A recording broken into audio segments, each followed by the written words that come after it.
അപ്പോൾ നുസറത് ജഹാൻ പറഞ്ഞു തുടങ്ങിയത് ബംഗാളിന്റെ കാര്യമാണ്. ബംഗ്ലാദേശിലായിരുന്നാലും ബംഗാളിലായിരുന്നാലും ഇവരെന്തിന്റെ പേരിലാണോ ഒരു പ്രക്ഷോഭം തുടങ്ങുന്നത്, ഒരു പ്രതിഷേധം തുടങ്ങുന്നത്, അത് അവസാനിക്കുന്നത് ഹിന്ദുക്കളുടെ നെഞ്ചത്ത് കയറിയിട്ടായിരിക്കും. 1921 തുടങ്ങിയ ഒരു കലാപം അവസാനിച്ചത് വലിയ രൂപത്തിലുള്ള ഹിന്ദു വംശീയ കലാപത്തിലായിരുന്നു. ലക്ഷണമൊത്ത ഒരു വർഗീയ കലാപത്തെ സ്വാതന്ത്ര്യ സമരമാക്കി മാറ്റാൻ വേണ്ടി മെനക്കെട്ട അന്നത്തെ ഭരണകൂടവും ഏറ്റവും കൂടുതൽ ഹിന്ദുക്കളുടെ തലയെടുത്തതിന്റെ പേരിൽ ആ തലയെടുത്ത ആളുകൾക്ക് തലയെണ്ണി നോക്കി പെൻഷൻ കൽപ്പിച്ച മാറി മാറി വന്ന ഇടതു വലതു ഭരണകൂടത്തിന്റെ കിരാതമായ ഭരണവും നമ്മുടെ മുന്നിൽ എഴുന്നേറ്റ് നിൽപ്പുണ്ട്. ഒരു കാര്യം ഓർത്തു വെച്ചോണം, ആ 1921 ഹിന്ദുക്കളല്ല ഇന്നത്തെ ഹിന്ദുക്കൾ കേരളത്തിലെ. അന്നുണ്ടായിരുന്ന മുസ്ലിങ്ങളുമല്ല ഇന്നുള്ള മുസ്ലിങ്ങൾ. അതുകൊണ്ട് 21 ഊരിയ വാള് അറബിക്കടലിൽ എറിഞ്ഞിട്ടില്ല എന്ന് പറയുമ്പോൾ ഹിന്ദുക്കൾ കയ്യും കെട്ടി തല നീട്ടിത്തരും നിങ്ങൾക്ക് വെട്ടിയെടുക്കാനെന്ന് നിങ്ങൾ ധരിച്ചു പോകരുത്. സാങ്കേതിക പ്രശ്നമുണ്ടെങ്കിൽ ഞാൻ തിരികെ എത്താം. ഒരു മിനിറ്റ് വന്നു. അപ്പൊ ഈ പള്ളിയിൽ നിന്ന് ഇറങ്ങിയിട്ടുള്ള ആഹ്വാനം കൊടുത്തിട്ട് തെരുവിൽ ഇറങ്ങിയ ആൾക്കാരെ ബുദ്ധിമുട്ടിക്കാൻ പോകുന്ന ആൾക്കാര് ആലോചിക്കേണ്ട ഒരു കാര്യമുണ്ട്. വഖഫ് എന്ന് പറഞ്ഞാൽ വെറും മുസ്ലിങ്ങളെ സംബന്ധിച്ചൊരു സംഗതിയല്ല. ഇന്ത്യയെ സംബന്ധിച്ചു, പാകിസ്ഥാനെ സംബന്ധിച്ചു, ഭാരതത്തിന്റെ അഖണ്ഡ ഭാരതത്തിൽ നിന്ന് മുറിച്ചു മാറ്റിയ ഒരു രാജ്യങ്ങളെ സംബന്ധിച്ചു മുസ്ലിം രാജ്യം പോലെയല്ല വഖഫ്. അവിടെ മുസ്ലിം രാജ്യങ്ങളിലാണെങ്കിലും വഖഫ് എന്ന് പറഞ്ഞ ഒരു മിനിസ്ട്രി തന്നെ ഉണ്ട്. ഈ അവര് ഗവൺമെന്റിന്റെ കാര്യങ്ങളും റിലീജിയസ് സാധനങ്ങളും നോക്കാനുണ്ടാവും. അത് ഏത് ഇസ്ലാമിക രാജ്യത്താണ് ഈ വഖഫ് ഉള്ളത്? ഇങ്ങനെ തലയും വാലും ഇല്ലാതെ അനിയന്ത്രിതമാം വിധം ആരാന്റെ സമ്പത്ത് പിടിച്ചെടുക്കാനുള്ള വഖഫ് ഏത് ഇസ്ലാമിക രാജ്യത്താണുള്ളത്?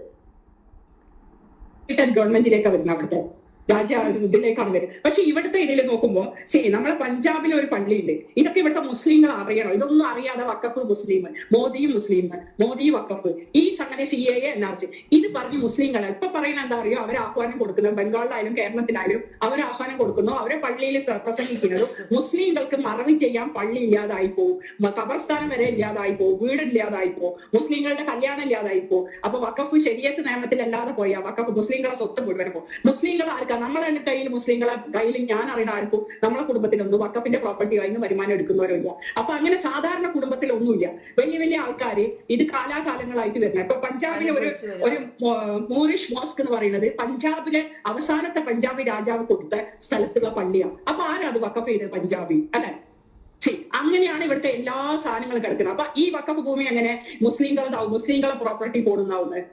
അതുപോലെ അക്ബർ രാജാവിന്റെ ലാഹോർ എടുക്കുമ്പോ, പാകിസ്ഥാൻ എടുക്കുമ്പോ അക്ബർ രാജാവിന്റെ രജപുത് ഭാര്യ, രജപുത്ത് മതം സ്വീകരിക്കുന്നതിന് മുമ്പ് ഡൊണേറ്റ് ചെയ്ത ഇതാണ് ഷായി മസ്ജിദ്. അപ്പൊ ഇതേപോലെ ഒരുപാട് ഹിന്ദുക്കളും ആ കാലഘട്ടത്തിൽ കല്യാണം കഴിച്ചവരും കെട്ടുബന്ധമുള്ളവരും ഒക്കെ വഖഫ് ചെയ്തിട്ടുണ്ട്. അതാണ് ഇന്ത്യയിൽ നടക്കുന്ന വഖഫ് എന്ന് പറയുന്നത്. ഈ വഖഫ് ഭൂമികൾ ഏറ്റെടുത്ത് ഇങ്ങനെ ഒരാളെടുത്ത് കഴിഞ്ഞ് കുറച്ച് കാലം കഴിയുമ്പോൾ ഞാൻ വഖഫിൽ എഴുതി കൊടുത്തു എന്ന് പറയുന്നത് ഈ ചെയ്യുന്നതിന് കേസ് കൊടുത്ത് എത്രയോ മുസ്ലിങ്ങൾ ഇവിടെ ഉണ്ട്. പിന്നെ ഒരു കാര്യം പറയാം, മുസ്ലിങ്ങൾ തന്നെ മൈനോറിറ്റി ഉണ്ട്. അവരെ വഖഫ് എവിടെ? ഇന്ത്യയിൽ എത്ര 10-33 തരം മുസ്ലിങ്ങളുണ്ട്. ഇപ്പൊ സുന്നി ഇപ്പൊ ഈ ബോർഡിൽ തന്നെ ഒരു പ്രത്യേക കാര്യം, ആ കോളത്തിൽ ലാസ്റ്റ് കോളം ആരെങ്കിലും കയ്യിലിട്ടെങ്കിൽ ഒന്ന് എടുത്തു നോക്കാം. Separate boards for Shia, Sunni. If Shia Waqf is there, also allows Bora and Akhani Waqf boards. അപ്പൊ ഇത്രയും ആൾക്കാർക്ക് മെജോറിറ്റി കിട്ടും. ഈ സുന്നികളെ പോലെ തന്നെ ഈ സുന്നികളെ ബോറ മുസ്ലിംസ്, അഖാനിയിൽ വരുന്നതിൽ 2 തരം മുസ്ലിംസ് ഉണ്ട്. അങ്ങനെയുള്ള പസ്ബന്ദ മുസ്ലിംസ്, ഇങ്ങനെ ഓരോ സംഗതിയിൽ വരുന്ന ബോറ മുസ്ലിംസ്, ഷിയാക്കളിൽ വരുന്ന. അപ്പൊ ഷിയാക്കൾക്കൊന്നും ഇപ്പോ വരുന്നില്ല. ഷിയാക്കൾക്കുള്ള കാണുന്നോടത്ത് വരെ പറയും ഹിന്ദുവാണ്. ഇങ്ങനെ ഈ പറയുന്ന മുസ്ലിങ്ങൾ എവിടെ പോകണം എന്നുള്ളത് ചോദിക്കാന് ഇവിടെ ആരുമില്ല. പ്രത്യേകിച്ച് സൗത്ത് ഇന്ത്യയിൽ ഈ മുസ്ലിങ്ങളെ പറ്റിയൊന്നും അറിയില്ല. നോർത്ത് ഇന്ത്യ കണ്ട് സഞ്ചരിക്കണം. ഇപ്പൊ നമ്മുടെ ഈ കൊച്ചു കേരളത്തിൽ തന്നെ സുന്നി, മുജാഹിദ്, സുന്നി തന്നെ എത്രയോ വിഭാഗമുണ്ട്, മുജാഹിദ് എത്രയോ വിഭാഗമുണ്ട്, ജമാഅത്തെ ഇസ്ലാമി എത്രയോ വിഭാഗമുണ്ട്. പിന്നെ അഹമ്മദിയാക്കളുണ്ട്, ഖുർആൻ സുന്നത്ത് സൊസൈറ്റിക്കാരുണ്ട്, അഹ്ലെ ഖുർആൻ ഉണ്ട്, അഹ്ലെ ഹദീസ് ഉണ്ട്, പിന്നെ തബ്ലീഗ് ജമാഅത്ത് ഉണ്ട്, തൗഹീദ് ജമാഅത്ത് ഉണ്ട്. അങ്ങനെ എത്രയെത്ര വിഭാഗങ്ങളുണ്ട്. ഇവരിൽ ആർക്കാണ് വഖഫ് കൊണ്ട് ഗുണം കിട്ടുന്നത്? വഖഫിന്റെ പ്രയോജനം ലഭിക്കുന്നത് ഏത് വിഭാഗത്തിലുള്ള മുസ്ലിങ്ങൾക്കാണ്? അപ്പോൾ എത്ര തരം അത് അതിൽ ബോധപൂർവമായ ഒരു ചർച്ച കൂടിയുണ്ട്. ഈ മുസ്ലിം സമുദായത്തിനകത്ത് തന്നെ ജാതി വിവേചനം നിലനിൽക്കുന്നു എന്ന യാഥാർത്ഥ്യം ഇവിടെ പറയാൻ പോലും തയ്യാറല്ല ആളുകൾ. ഹിന്ദുമതത്തിൽ മാത്രമേ ജാതി വിവേചനം നിലനിൽക്കുന്നുള്ളൂ എന്ന വാദം മുന്നോട്ട് വെക്കാൻ മാത്രമേ ഇവിടെ ഇടത് വലത് മുന്നണികളെ പിന്താങ്ങുന്ന ആളുകൾക്ക് താല്പര്യമുള്ളൂ. പിന്നെ വേറൊരു കാര്യം കൂടെ പറയാം, അതൊരു വലിയ രഹസ്യം അവരെ വെച്ച് കൊടുക്കുന്നത്. ഈ സുന്നി മുസ്ലിംസിന്റെ കൂടെയാണ് ഈ ജമാഅത്തെ ഇസ്ലാമി. പാകിസ്ഥാനിൽ എന്താ സംഭവിക്കുന്നത്? ജമാഅത്തെ ഇസ്ലാമി സുന്നി ഒന്നാ. അവിടെ എന്താ നടക്കുന്നത്? അഹമ്മദിയ ജമാഅത്ത്, കാദ്യാനി എന്ന് പറയുന്ന ഒരു കൂട്ടരുണ്ട്. ഇന്ത്യയിൽ അവരെ കാദ്യാനി എന്ന് വിളിക്കുന്നത്, അഹമ്മദിയ മുസ്ലിംസ്. അവർക്ക് ആ കാദ്യാനി മുസ്ലിംസ് എത്രയോ നമ്മുടെ നാട്ടിലൊക്കെ ഉണ്ട്. അവർക്ക് അവർ വാ തുറന്ന് മിണ്ടാൻ പോലും പേടിയാണ് ഈ സുന്നികളോടും ഈ ജമാഅത്തെ ഇസ്ലാമിക്കാർ കൊന്നു കളയുന്ന പറയുന്നത്. അപ്പൊ ഈ മുസ്ലിംസ് അവിടെ പോകണം. അപ്പൊ ആരാണ് യഥാർത്ഥ മുസ്ലിം എന്നൊന്ന് ആദ്യം ഇവരെന്നെ തീരുമാനിക്കുക. എന്നിട്ട് വേണം വെള്ളിയാഴ്ച ഇറങ്ങിയിട്ട് പിന്നെ യാസിൻവാറിന്റെയും മറ്റേതും ബ്രദർഹുഡിന്റെ നേതാവിന്റെയൊക്കെ ഇതെല്ലാം അല്ലേ നീലിമ ഇന്ന് അറിയാൻ പറ്റിയൊരു കാര്യം. പിന്നെ ഇന്നലെ തൊട്ടാണ് അതിന്റെ കാര്യങ്ങളിലേക്ക് കടന്നത്. കോഴിക്കോട് വിമാനത്താവളത്തിൽ നടത്തിയ പിന്നെ ഈ വഖഫിനെതിരെ നടത്തിയതിലുള്ള ആരൊക്കെയാണോ ഈ ഫോട്ടോകൾ പിടിച്ച് അതിനെതിരെ ഇതാക്കിയ എല്ലാ ലിസ്റ്റും സ്റ്റേറ്റ് ഗവൺമെന്റ് സെൻട്രൽ NIA കൈമാറിയിട്ടുണ്ട്. അതൊക്കെ ചെയ്യേണ്ട, അതൊക്കെയല്ലേ ശരിക്കു പറഞ്ഞാൽ ചെയ്യേണ്ടത്. ഇവിടെ തീവ്രവാദികളായ ആളുകൾക്ക് ഭയങ്കരമായിട്ടുള്ള സ്വീകരണമാണ് നമ്മുടെ ഈ കൊച്ചു കേരളക്കരയിൽ ലഭിക്കുന്നത്. ഇസ്ലാമിക രാജ്യങ്ങൾ പോലും ഹമാസ് ഭീകരരെ അകറ്റി നിർത്തിയപ്പോൾ, കഴിഞ്ഞ ദിവസമാണ് സൗദിയിലെ ഒരു പെണ്ണ് പലസ്തീൻ ബാഗും ധരിച്ചു വന്നു. നാട് കടത്താനാണ് ഉത്തരവായത്. കാരണം അവർക്ക് ഈ ഇസ്രായേൽ ഹമാസ് വിഷയത്തിൽ ഇടപെടാനോ ഹമാസുകാരെ അംഗീകരിക്കാനോ പലസ്തീൻ ഐക്യദാർഢ്യം പ്രഖ്യാപിക്കാനോ താല്പര്യമില്ല. എന്തിന്റെ പേരിലാണ് ഇന്നവിടെ യുദ്ധം നടക്കുന്നത് എന്ന് അവർക്ക് മനസ്സിലായിട്ടുണ്ട്.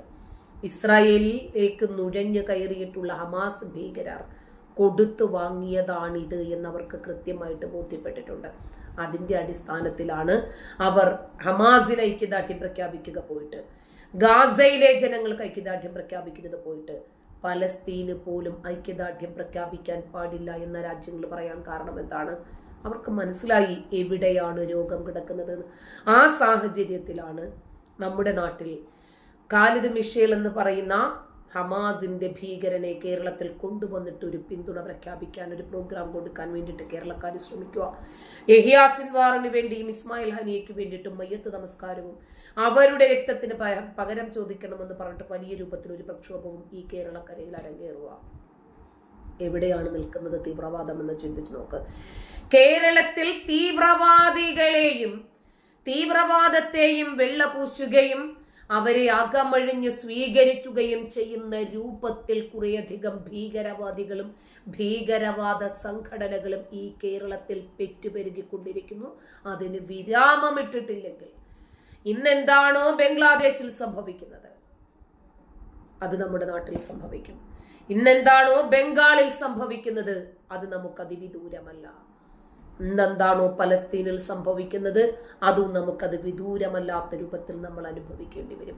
അതുകൊണ്ട് ഈ ഭീകരവാദികളെയും ഈ ഭീകര സംഘടനകളെയും തീവ്രവാദികളെയും നിലയ്ക്ക് നിർത്തിയിട്ടില്ലെങ്കിൽ നമ്മുടെ രാജ്യത്തിന്റെ അവസ്ഥ, സമാധാനം, മതേതരത്വം, ജനാധിപത്യം, ദേശീയത ഇതൊക്കെ കൈവിട്ടു പോകും എന്ന അവസ്ഥയിലേക്കാണ് നമ്മൾ പോയിക്കൊണ്ടിരിക്കുന്നത്.